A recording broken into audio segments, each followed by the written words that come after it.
Bonjour, bonjour. En fait, aujourd'hui, je suis toujours dans ma plantation. Vous voyez, par exemple, j'ai fini le saclage sur le petit espace que j'ai ici. Vous voyez, par exemple, là, c'est du macabo. C'est du macabo, là. Donc, j'ai fini le saclage. J'ai fini le saclage de la petite parcelle de macabo. Donc, et actuellement, je suis venu avec quelque chose. Je vais vous présenter ça un peu. Vous voyez, par exemple, ça. Observez un peu ceci. Donc ici, il s'agit du tube du désherbeur. Et il va sur le désherbeur là ici. Voilà ça. Je ne vais pas faire le montage. En fait, je ne veux pas encore faire le montage de cette vidéo aujourd'hui. Donc je ne vais pas vous montrer comment tout ce que j'ai fait par rapport au désherbeur aujourd'hui. Donc certainement dans une prochaine vidéo, je vais vous faire part de tout ça.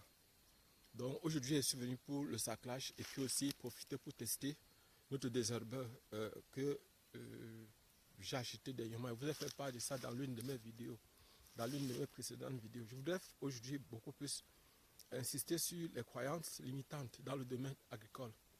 Vous voyez par exemple, chez nous, ici en Afrique et plus particulièrement au Cameroun, il y a beaucoup de personnes qui échouent à cause des croyances limitantes. Par exemple, ces personnes sont convaincues que lorsqu'elles font dans la culture, ça dit ici peut-être c'est dans l'élevage, vous allez voir peut-être elles élèvent les poules. Elles disent souvent qu'il y a les sorciers qui viennent manger les poules. Donc lorsque par exemple elles se retrouvent peut-être avec une succession de poulets morts dans leur ferme. Et il y a des personnes qui pensent que quand il y a des poulets morts dans leur ferme, au lieu d'aller acheter, par exemple, de chercher à avoir une bonne prophylaxie, c'est-à-dire pour les remèdes qu'ils doivent donner à leurs poulets ou bien à leurs poussins, ils vont commencer à penser que ce sont les sorciers qui sont venus manger, que peut-être c'est le voisin, ou bien c'est un vieillard qui est peut-être non loin de la maison, qui passe le temps à manger ses poulets. Or, tout ça, c'est simplement parce que parfois, ces personnes ne cherchent pas à savoir est-ce que le poulet ou bien le poussin a besoin d'être soigné. Qu'est-ce qu'il faut pour que le poussin puisse bien grandir? Qu'est-ce qu'il faut pour que le poussin soit dans les conditions optimales pour être vendu à un très bon prix au marché? Voilà les questions qu'on doit se poser lorsqu'on veut réussir dans l'entrepreneuriat. Il y a des croyances très très limitantes. Vous voyez par exemple, lorsque une personne marche, ici par exemple dans cette région où je suis, dans la région de l'Est, particulièrement dans la ville de Batouri, lorsque je suis en forêt, peut-être avec les autochtones, c'est-à-dire les personnes originaires de cette région, elles disent souvent, donc quand vous croisez par exemple le mille-pattes, il y a un animal qu'on appelle le mille-pattes.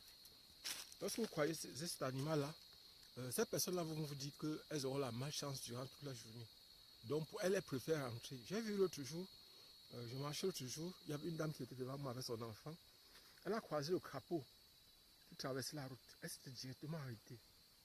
Et elle a fait demi-chemin, c'est-à-dire qu'elle a préféré parcourir près de 500 mètres pour contourner, alors que là où elle partait était à moins de 25 mètres. Simplement parce qu'elle s'est dit que si elle traverse ça, c'est la malchance qui va la suivre. On a beaucoup de croyances comme ça dans notre société. Des choses qui nous empêchent d'évoluer, des choses qui nous empêchent de progresser.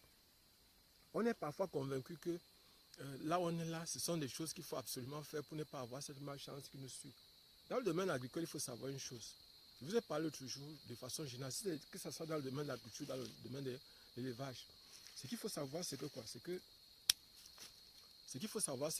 que dans le domaine agricole, de façon générale, on doit se poser la question, qu'est-ce que mon animal a besoin pour avoir un poids optimal, pour grandir de façon normale? Il y a une bonne prophylaxie, il y a une bonne nutrition, il y a un cadre adéquat pour permettre l'épanouissement de l'animal. C'est la même chose avec l'agriculture. Mais voici par exemple, je suis en train de faire le saclage du champ. Pourquoi il faut le saclage? Parce que les nutriments qui sont dans le sol sont discutés. Il y a beaucoup de paramètres qui sont discutés avec mes plantes. Je viens donc essayer de diminuer la concurrence. C'est-à-dire, je viens enlever les mauvaises herbes, c'est-à-dire les herbes que je suppose être mauvaises. Elles peuvent être bonnes à d'autres occasions. Par exemple, il y a beaucoup de ces remèdes que je vous ai montrés, beaucoup de ces herbes que je vous ai montrées qui permettent par exemple de se soigner lorsqu'on est malade. Donc, mais ce n'est pas le domaine approprié ici, par exemple, parce qu'il y a un but recherché, il y a un objectif recherché, il y a une priorité. La priorité, c'est la plante que je vais obtenir. Et ici, particulièrement, vous avez vu, j'ai fait le saclage à la main. Vous voyez par exemple mes doigts. Il faut le sacrage à la main parce que vous avez dit je n'utilise pas les produits chimiques ici. Aucun produit chimique en dehors des nématicides que j'ai utilisé au début pour purifier, c'est-à-dire pour traiter mes rejetons, c'est-à-dire ma sémence.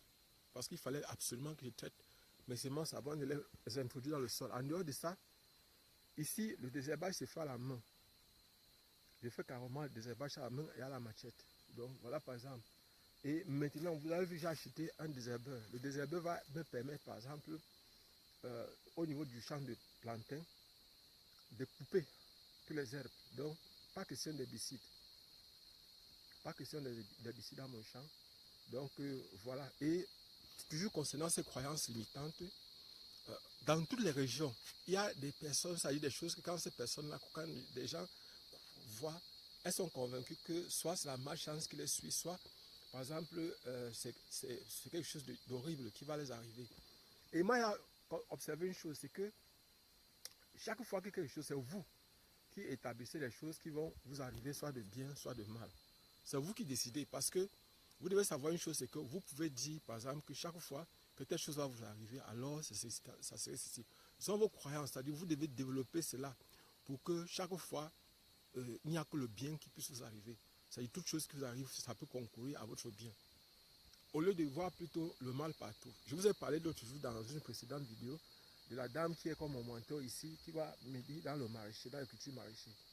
Et enfin, Inch'Allah, on va vous montrer, je vais vous montrer comment par exemple on peut faire pour pouvoir tirer de l'eau sans utiliser un motopompe, sans carburant, à une très longue distance. Donc vous allez voir par exemple d'ici quelques jours. Je vous ai dit par exemple concernant le désherbeur, il y a un matériel que j'ai fabriqué. Je vais vous montrer tout ça certainement, Inch'Allah, dans les prochaines vidéos. Donc, en ce qui concerne les croyances limitantes, cette dame est convaincue que si une femme qui a ses menstrues passe à côté, ses menstruations, passe à côté du germoir, passe à côté de la pépinière, alors la pépinière va se gâter. Bon, moi personnellement, je ne crois rien, je ne crois rien de tout ça. Bon, ce sont des croyances. En fait, personnellement, je ne vais pas vous cacher que je n'y crois pas. Moi, je crois que si une pépinière bien faite, bien arrosée, qui a un bon suivi, alors elle va bien donner. Moi, je ne vois pas pourquoi est-ce que si une personne bien passée, elle aura une influence. Bon, peut-être que je ne crois pas, je dois vous dire une chose aussi. Je suis chimiste physicien. Je suis chimiste physicien. Donc, je dois attirer votre attention sur un fait. Je sais que notre corps possède en même temps l'électricité, en même temps le magnétisme. Je dis notre corps possède en même temps l'électricité, en même temps le magnétisme. Les nerfs, on a un système nerveux. Le système nerveux fonctionne grâce à l'électricité qui se trouve dans notre corps. C'est vrai, certains vont me dire que depuis quand, pourquoi tu dis les choses comme ça. Bon, et je crois que nous possédons par exemple de l'énergie en nous, énormément d'énergie. Et que la nourriture que nous consommons tout le temps, l'eau qu'on boit, permet de faciliter l'assimilation de cette énergie. C'est-à-dire la nourriture qu'on va consommer va être détruite. Donc on va parler de catabolisme, c'est-à-dire la dégradation des molécules consommées. Ça c'est en biochimie qu'on parle de catabolisme. Et on va donc consommer, et cette nourriture qui sont des macromolécules, des grosses molécules, vont se découper en petites molécules. Et là par exemple, le corps va assimiler et fabriquer d'autres produits qui sont un peu plus importants pour l'organisme, pour le fonctionnement de l'organisme.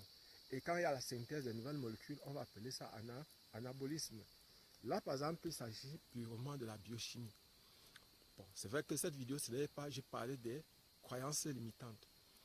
Ici, par exemple, que ce soit les processus métaboliques, c'est-à-dire catabolisme plus anabolisme, il y a de l'énergie qui est produite. Et vous devez savoir une chose, c'est que nos mains possèdent de l'énergie, possèdent de l'électricité, possèdent du magnétisme. Bon, peut-être ce n'est pas dans cette vidéo qu'il va développer tout cela. Mais il faut savoir une chose, c'est que ce n'est pas que je refuse de croire qu'il peut avoir une influence. Parce que je vais prendre un exemple simple. La lune a une influence sur les êtres humains, surtout sur la femme. Par exemple, le cycle menstruel de la femme dure 28 jours. le cycle de la Lune. La Lune fait 28 jours pour faire un tour entier autour de la Terre. La Lune a une sérieuse et une puissante influence sur la femme. C'est la raison pour laquelle on demande souvent à la femme, est-ce que tu vois la Lune? Pour lui demander, est-ce que tu vois tes menstruations? Donc, peut-être, je ne sais pas, je n'ai pas fait une étude là-dessus, je n'ai pas fait d'études sérieuses là-dessus pour pouvoir affirmer ou confirmer ou infirmer ou dire purement que la Lune pourrait avoir une influence sur la femme. Mais je sais, rien que par le fait que la Lune fait 28 jours pour faire un tour autour de la Terre et que la Lune, le Soleil ont des influences sur la Terre, de sérieuses influences, ça j'y crois. Abonnez-vous et partagez le maximum possible cette vidéo. Donc pour moi personnellement, pour résumer, je voudrais dire, les croyances, c'est vous qui devez adopter les croyances qui vont vous permettre de vous en sortir dans le domaine agricole. Vous devez savoir une chose, c'est que si vous êtes organisé et que vous respectez les règles, les lois, si vous respectez les lois, par exemple, vous respectez par exemple, pardon, vous m'excusez un peu, il y a une guêpe qui essaie de se poser sur moi, c'est elle qui essaie de frapper là. Donc, voilà, en fait, on doit essayer de diminuer autant que possible ces croyances qui nous empêchent d'évoluer. Nous devons avoir des pensées positives, des croyances positives, des croyances qui vont nous amener vers notre succès, vers notre bonheur. Nous devons essayer de ne pas nous limiter à ces croyances qui vont nous empêcher de pouvoir évoluer. Donc, je vais arrêter cette vidéo comme ça. On se voit donc prochainement, Inch'Allah.